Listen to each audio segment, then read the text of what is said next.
It's interesting to look back a little bit of the history of chemistry. I'm not going to test you on historical stuff, but I'll talk about it a little bit.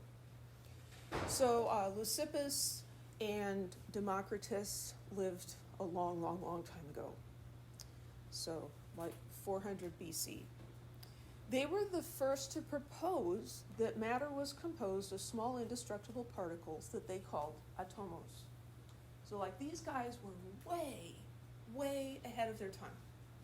Democritus said, well, he wrote, nothing exists except atoms and empty space. Everything else is opinion. They proposed that there were lots of different kind of atoms that existed. They had different shapes and sizes, and they moved randomly through space. So, not all of their ideas were spot on, but for that time period, amazingly correct. You probably haven't heard of Leucippus and Democritus before, huh?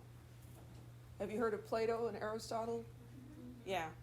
Well, so had the other people living at that time. They were more popular, and they said, no, matter has no smallest parts. You can divide it infinitely.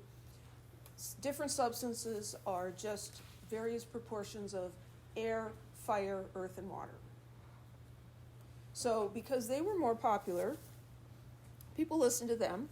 There was no experimental way to test the ideas. They were just ideas. You either believe these people or believe those people.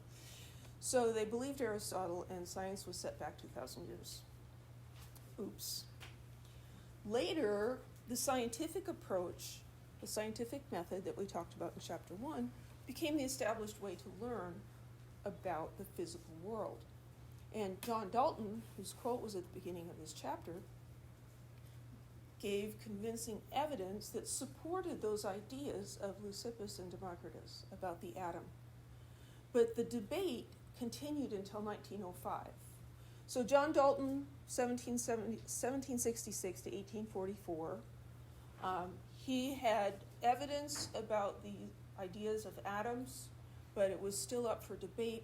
1905 was Einstein's theory that was verified by some measurements. And then they finally said, yes, there are atoms.